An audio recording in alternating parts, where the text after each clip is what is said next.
Hi guys, hello and welcome back to another episode of our new Talisman series. So, we've reached episode 3 and this is going to be the Fabled gameplay. Okay, so before we start, you may notice something different apart from the background. I haven't got my beautiful assistant with me today.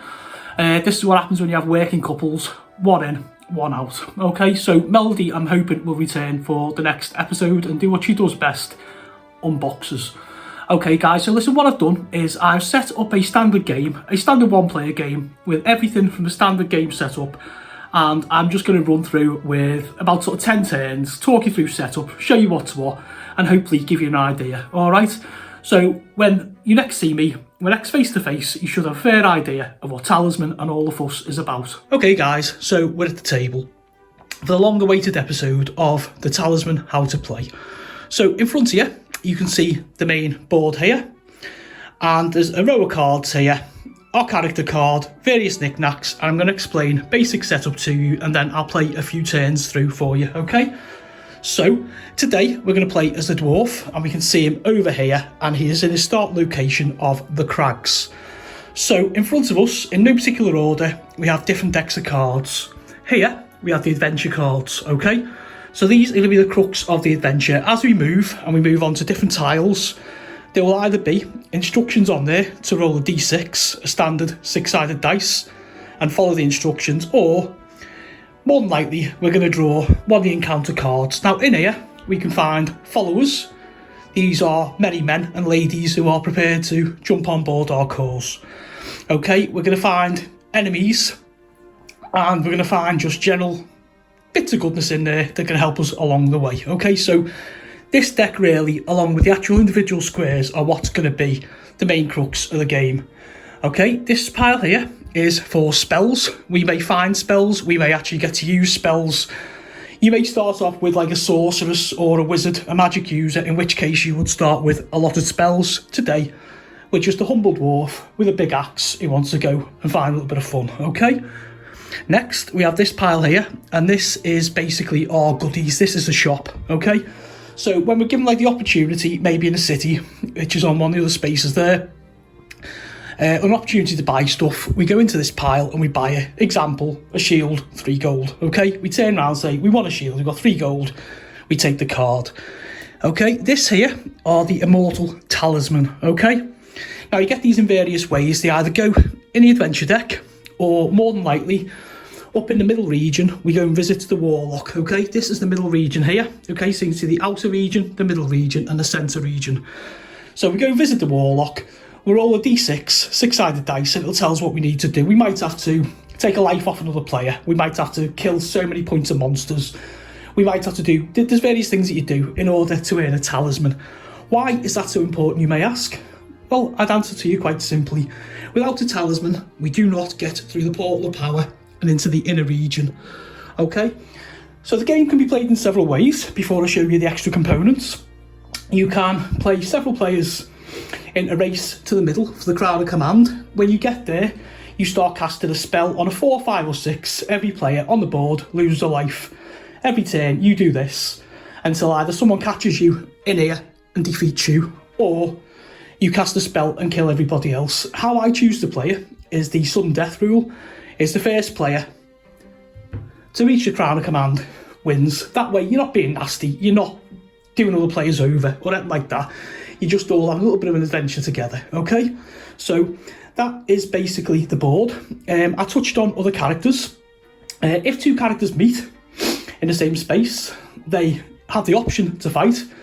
We personally, Melody and I, when we play, we have a house rule. If we land on the same space, we don't fight. We just, it's like an agreement. You can, you don't have to. If you do and you beat the other player, you can choose one of their items, a piece of gold or a piece of treasure or whatever you want to do, okay? But play it how you want. This is a sandbox game. It's wide open to total interpretation. Have fun, guys. It's your game. You know, you're going to pay enough money for it, and more so if you purchase all the expansions. So, knock yourself out. Do you know what I mean? Alright then, so where do we get to? I explained the talisman cards. So now we go on to the main card, okay? So our character here is a dwarf. Now you see 3 little cones here in green. They represent his strength. We see 3 little cones here in blue. They represent his craft, his magic. We see a pile of tokens here. There's 5 of them. These are fate. He started 1 gold coin and he has 5 lives denoted by the little red cones. Standard set of 6 dice, and we have these cards here, 1 good and 1 bad. What it basically means is they'll tell you what alignment your character is. So to you D&D players, it's basically neutral, good or evil. Now where that comes into play is, say if you land in, like, say, the graveyard and you're an evil character, then you may be able to heal. If you're a good character, you're going to lose a life, that kind of thing. In later expansions, the fate, so not the fate, it's all changes around and stuff like that to do with your alignments and your fate. Okay, let me explain fate as well quickly, because I'm just warbling now. Your fate token can be used to re-roll a die, okay? Any die in combat or anything else. You can't roll it for your opponent. You can only roll it for yourself, okay? So fate is Lady Fate intervening and helping you out. Okay, so the last thing to say about the dwarf is every character has special abilities. So it says you need not roll a die in the crags or the chasm unless you wish to. Okay, if you do, you accept the result. So basically you're a dwarf, so you're used to the mountains and underground, so you're more immune than, say, a sorceress. You may evade creatures and characters in the hills. Normally evading, you have to have a magic spell to be able to get past the creature if you don't want to fight it, but this is obviously his home territory, the hills. Okay, so it says after rolling a die in the cave, you may add 1 to the score. So again, he's underground. You only roll 1 die if you attempt to open a portal of power by craft. Okay, so he's a dwarf, so he's going through stone doors. You see where I'm going with this? You need only roll 2 dice in the mines and you are unaffected by the maze, okay? We start in the crag, we can see him over there. His alignment is neutral, okay? So down here, there's a little tab that says, off camera says objects and followers. You collect followers, you collect objects, okay? The only other thing to tell you is combat. Okay, so when you come across a baddie or another player, you have 2 stats to roll against. So in this case, I'm a dwarf, I'm looking for my strength. So I'll be rolling my strength, which is 3, plus a die. Okay, so up to a maximum of 9, 3 for my strength and a maximum of 6 on a dice. The creature will also roll. So they might have, say, a strength 2. So basically, I have a strength 3 and I roll 6, that gives me 9. The creature might have a strength 3 and roll a 4, that gives them 7. I win the combat, 9 to 7. I kill the monster, I take their card. Cards have a value on them, okay? They're called trophies. So for every 7 points of cards, you can take up one of your skills. So you can, like, get 7 points worth of, like, bad guys, creatures, enemies, and you can trade those 7 points in and get yourself another strength or another craft. Okay, so this is basically how you upgrade. The main task really is you go around the outer rim several times, and the idea is to level up, go to the next region, level up, get stronger, and then you go and you face the big boys, then get there for the crown of command, and off we go. So I'm hoping, guys, I've explained that okay. Alright, last thing as well to mention is we roll a d6, a standard dice, for movement. Now, whatever you roll, you can move left or you can move right. You can't go 2 left, 1 right like that. You've got, like, say if you roll a 4, you've got to go 4 left or 4 right. Before you choose to where to move, you can obviously read the panels on the board. You can have a look at cards that might be left there. You don't have to move there, do you know what I mean? You can go left or right, but you can basically, the choice is yours. If you think about it as like a, make your own adventure. All right, so let's start off over here, because I think I've waffled long enough. So we've got the dwarf, and he's sitting over there in the crags. So to turn number 1, I'm going to roll a die. Okay, so the die has come up as a 3, okay, on these lovely gold dice. So I have the choice of moving I can move to the woodland. Sorry, the Warlock's... No, it's not the Warlock's cave, is it? Crikey. I can move to the fields, sorry, over the far side. I'm looking here in a circle. I can move to the fields, or I can come round and I can move to the hills. Well, just for the sake of what the camera does and being closer, I'm going to move my dwarf to the hills. 1, 2, 3, okay? So we've now reached the hills for my first turn, and it says, draw 1 card. It says, do not draw a card if there's already 1 in this space. Now, I'm sure I have a special rule for being a dwarf in the hills. You may evade creatures and characters in the hills. Okay, so this is really a free play for me being a dwarf, okay, because I can actually evade automatically to get away if I don't fancy this fight, but I'm a dwarf. I've got a big sharp axe and something's going to get it in the face. So we draw 1 card. What have we got? Okay, this isn't good. So we meet a witch. Okay, and it says, a witch lurks in a space for the rest of the game. If you land here, roll 1 die, okay? And there's stuff that basically happens. So this time, because I haven't landed there with the card on it, I'm okay. If I'd landed there, I'd have to roll a d6 and see what that gave us. So we go to turn number 2. Wouldn't you know it? We roll another 3. Okay, so we can either go back to the crags, or we can go 1, 2, 3 and go to the graveyard. I'm going to go to the graveyard, okay? So we go 1, 2, 3. And the graveyard reads, based on your alignment, if you're good, you lose 1 life. Now, this is a fantastic example of what I said to you before about the alignments. If you're neutral, which I am, replenish fate up to your fate value at the cost of 1 gold. Okay, well, I'm not bothered about that because later in the game that might help. If you're evil, you can either replenish fate value for free or pray by rolling the die, and then you gain more stuff basically. If you're evil and you land in the graveyard, it's a nice little place to be. Okay, so I can't do any more fate because I've got my maximum there. Okay, so we're going to go on to turn number 3. So we've seen already, we've come from the crags to the hills, from the hills to the graveyard. It looks like we are going to move around here unless we find anything interesting. Okay, add another than 3 please. Okay, so we roll a 1. So we can either go to the woods or we can go to the fields. There's not really much difference because we're drawing a card either way. Just for fun, let's go to the fields and let's draw a card. Okay, what have we pulled? Okay, this doesn't look good. Pestilence is an event. Pestilence has befouled this region. All characters in this region must lose 1 life. The pestilence then vanishes to the discard pile. Thanks very much for that. Okay, so I have to lose 8 life through, well, not so much any fault of my own, but, you know. So I'm now down to 4 lives. Let's even do better on the next turn, eh? Okay, so we roll a 4. So we can go 1, 2, 3, 4 and go to the plains. Or you can go 1, 2, 3, 4 and go back to the witch. Well, I'm not inclined to play with the witch at this moment in time after just losing the life of the pestilence. So I'm going to choose to go to the plains. So I'm going to go 1, 2, 3, 4. Okay, and the plains just tells us to draw 1 card. So we're pulling again off the adventure deck. Please be something nice. Okay, so we found a hermit. It says roll 1 die and place the hermit on the indicated space. He will give the first character to visit him a talisman. Oh wow, okay, so this is very powerful. So what we got to do is we've got to roll and see where he goes. So let's roll that now. Okay, so the hermit has rolled a 6. So that's going to put him in the forest. That's here. Okay, so we put the hermit in the forest.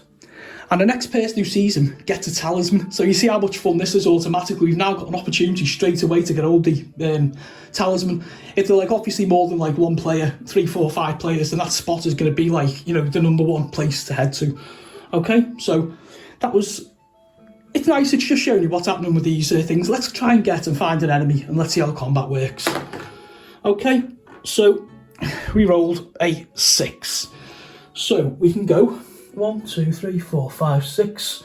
We can go up to the plains at the top end of the board, or 1, 2, 3, 4, 5, 6.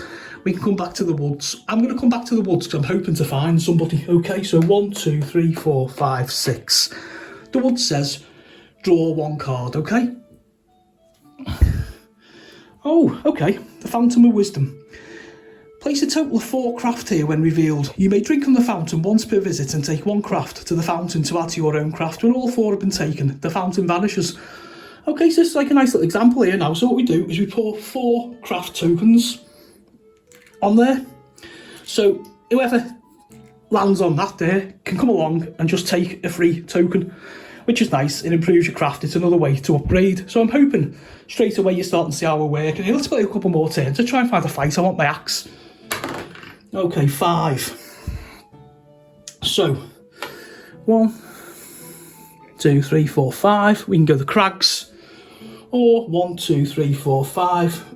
We can go to the Hermit. Well, what I'm going to do, I'm going to go to the Hermit, guys, and get that talisman, okay? So 1, 2, 3, 4, 5. So the Hermit there now gives us a talisman, and he goes away. So we've got the fated talisman that we need, and we just put that down underneath our things, okay?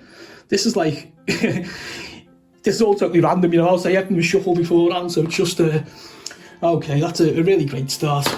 Okay, so we roll a 1, denoted by the talisman symbol. So we can go the fields or we can go the plains, either one is going to draw a card. Let's bring us back closer to the camera, and let's go to the field. Please be an enemy. Okay, no, an enemy, not an enemy, it's a place. Place a total of 4 strength here. When revealed, you may drink at the stream once per visit, up to the 4 tokens. So again, we've now got some really fun places on the board. Once these tokens are gone, the craft or the strength, they're gone from the game. But nice all the same. Trust me, this is like an absolutely generous playthrough. Normally by now, I've walked in like, you know, had my face smashed in by a troll or something, so we're ahead. Okay, 4 on the dice. 1, 2, 3, 4. We can go the fields, or we can go 1, 2, 3, 4. 2. Yeah, okay. I'm going to go to the woods. 1, 2, 3, 4. And instead of having an encounter here, because we've got this on here, I can take this, and my craft now goes up to 4. So you can see, really, it's not cheap. It's a nice little way to be able to build up quickly, because normally you need to kill things to be able to do stuff. Okay, rolled a 2. So we can go the fields this side, or we can go to the witch. Well, I'm not going to the witch.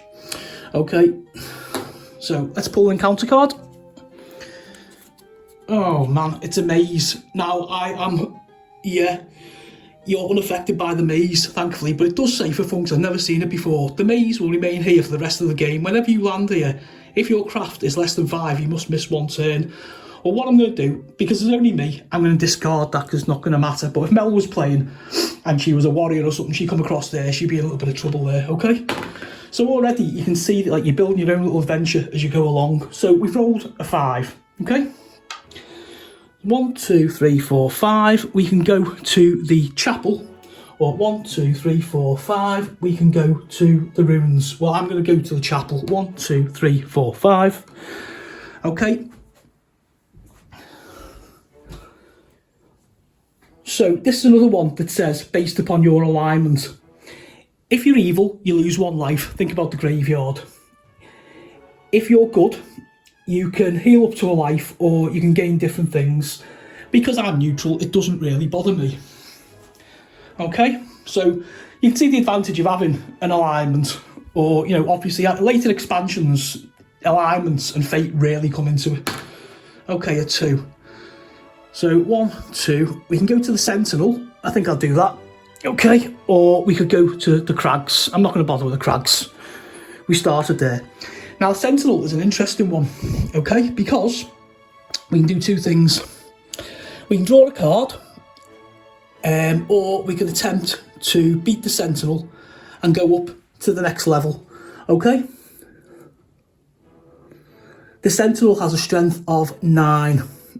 So I'd have to roll, my strength is 3, I'd have to roll a 6, and I can't even beat him, to be fair, because he'd roll like a minimum of 1 to a 10, so that's pointless, I just lose a life, okay?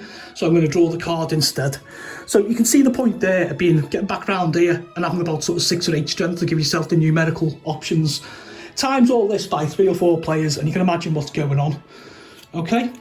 So I've just pulled from the event deck, and I pulled an object. Okay, so it's armour, it's a shield. When you're defeated in battle and you've lost a life, roll 1 die. If you roll 5 or 6, it protected you and you didn't lose that life. So I will keep hold of that. So my objects now are a nice shiny shield and a invaluable talisman. Okay, rolling 3. So we can go 1, 2, 3. We can go to the fields, or we can go to the fields. I'm going to go to the fields over here. You've noticed, guys, I deliberately haven't gone further around the other side where there's more locations, only because we're out of camera. I want you to be able to see what's going on, okay? Oh, fantastic. We finally met an enemy. Okay, so we've come into an ape. Okay, so he's an enemy and an animal, and he has strength 3. and it tells us a savage ape is terrorising this area. It will remain here until killed. Now, what happens here is I've got to fight it. Okay, so he's strength 3, I'm strength 3, so just straight dice off, which is, that's good fun. Now, if I beat him, I'll get the card and I'll explain what I get. If I don't, he stays there and I can basically move away and another player can walk in and beat him. Okay, so my strength 3. Okay, I've rolled a 1, fantastic. So my strength is 4, anything over a 1 for the ape, and he beats me. Oh, he's rolled a 1, okay, wow, what's the odds? 2 1s back to back. Okay, so that's basically a standoff. I haven't won, the ape hasn't won, he stays there, okay? So somebody else, Mel, will come along with their sorceress and probably blow him to smithereens with a fireball or something, okay? But at least you got to see how a fight works. A couple more turns, guys, and then we'll go back up top. Okay, a 2. So I'm going to go back to the woods, 1, 2, and I'm going to take another one of these craft. So anybody can take these guys. So I've now built my craft from 3 up to 5, and I haven't really had to do anything. I haven't had to like earn a trophy. Just showing you briefly there, going back to that ape, that if I would have won, in the bottom corner here is a strength little number 2. Okay, so what I'd do is I'd have kept him as a trophy.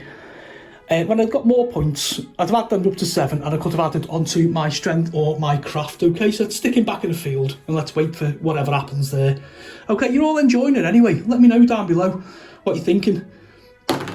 Okay, we roll a 3 that bounced halfway across the board. Okay, so we can go 1, 2, 3 to the chapel, or we can go 1, 2, 3 to the village. Now, I want to go to the village because I want to show you something, okay? 1, 2, 3. Okay, so in the village, we can visit the blacksmith, the healer, or the mystic. Okay, so blacksmith, we can purchase anything available. We need 2 gold for a helmet, 2 for a sword, 3 for an axe, 3 for a shield, 4 for armour. Well, we only got 1 gold because we haven't actually managed to get gold anywhere else yet. We can go to the healer or the mystic. You can heal up to 1 life at the cost of 1 gold, which is I think what we're going to do because we lost that life before. Or we can visit the mystic. We can become evil. We can become good. We can gain a craft or we can gain a spell. Okay, so you may not necessarily have to start off at being a wizard to be able to use magic, okay, but there is like a mechanism where you need certain level of craft to be able to use certain spells, okay? So that's what I'm going to do. I'm going to go and see the healer. I'm going to spend our 1 gold, and I'm going to buy back the life that I lost earlier, okay? So I'll do 1 more turn, guys, and then we'll call it a day, eh? Okay, so we rolled a 5. So we can go 1, 2, 3, 4, 5. We can go to the fields up here. Or we can go 1, 2, 3, 4, 5, and we can go and see the witch. Let's end it and go and see the witch. 1, 2, 3, 4, 5. Okay, so let's remind ourselves of what the witch does. Okay, so it says a witch lurks in this space for the rest of the game. If you land here, you roll 1 die. Okay, here we go. Picking another die up. Okay, so we rolled a 4. So that says, oh, we gained 1 craft. Thank you very much for the witch. Now in there, before I go, we could have lost a life, gained the strength, gained the craft, gained the spell, put our fate right back up to full value, or turn into a toad. Okay, so that's 8. We gained 1 craft. So I just go and stick that little craft on there, and there we go. I'm going to leave it there, guys. I hope that was just enough of a taste for you. The middle region, stuff gets harder. When you get into the inner region, you can only move 1 space at a time, and there's some horrible things up there. Trust me, there really are. All right, I'm going to go up top, and we'll leave it there. Hi guys, welcome back. Wow. Talk about randomised. That's the fun you have, isn't it, with randomised cards. So yeah, that was our little playthrough there of the Talisman board game. I really hope you enjoyed it. You know, it's such an amazing game. It plays better with more people because you've got more interaction. You get those choices of sort of player versus player, if that's what you want. You're doing your adventure, plus, like, say, Melody is on her adventure, and, like, Ali is on his adventure, Hugh's on his adventure, Dave's on his adventure, you know, so you're all going around, you're all doing different stuff. It also works surprisingly well as a solo game. It shouldn't do, but I've sat here for hours and just played through, like, my own little adventure, and I've said that, like, you know, when, if you remember back to the cards with the lives, when the lives are done, you're done. That's the end of your adventure. This game, it offers, do you know what, it offers so much without the expansions, which you're going to start seeing from, like, next month. The expansions are amazing, you know, but without the expansions, this game is just, it's just brilliant, you know. The expansions you're going to see in future episodes range from everything. You've got like the woodlands, where if you remember the board, quite a big board, well, they all sit on the edge. So the woodlands sit on one edge of that, the city, the dungeon, and the mountains. Okay, so you can go around doing what you're doing, as I previously shown you there in the gameplay, but you can also go into these different regions. So like if you go to the city, for example, you might be able to buy, say, bounties or buy more stuff. If you go to the woodlands, you're going to go through an adventure there. You go into the dungeon, you're going to be dungeoneering, finding treasure, all that sort of stuff. So all the while, you're going on, and you're basically just trying to like level up your characters, you know. I say there's about 14 characters in the box. I always play as a dwarf. I love dwarves. Even from my early D&D days, I've always played like dwarven characters. Melody mainly plays like the sorceress, but I mean, there's like characters in there like the monk and things like that, you know, that like look really good to play. The troll, you know, the rogue, all that kind of stuff. So look, that was Talisman. You remotely love fantasy, and I think you do because you like obviously got to stage 3, like episode 3 of this series. You gotta check this out, guys. Look, you can check it out by buying a board game. A cheaper way is if any of you are on like PlayStation or more so Xbox or PC, you can digitally download this game. I think you can actually buy all the different add-ons as well, but by the by, you can actually buy this game. Fantasy isn't your bag. Why not? But look, you know, check out my reviews of the Star Wars Talisman. Same routine, except you play with Jedis and Sith. Batman, you play with Joker and Harley trying to break out of Arkham Asylum. Relic, which I haven't reviewed yet, is a 40,000 Warhammer 40k take on Talisman. Your Space Marines going around the galaxy and doing all sorts of stuff. Look, Talisman is amazing, okay? So you sat with me now for 3 episodes. What do you think? Is it something you'd like to play? I mean, I know this is an easy sell to Justin and to Glenn, who are the fantasy gamers amongst my friends. I think Jimmy'd have a crack at this. I think Jace might have a go of it.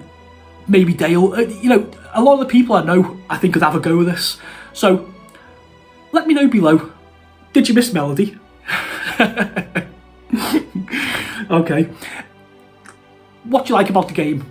Do you like the simplicity? Do you like the cards? Do you like the way it plays? Do you like the characters? Tell me anything at all. Are you enjoying the series? Why are you enjoying it? What are you looking forward to seeing? Apart from Melody back next next episode, like the magazine. Alright guys, I'm going to leave it there. Happy board gaming. Okay, until next month, I'll see you all later.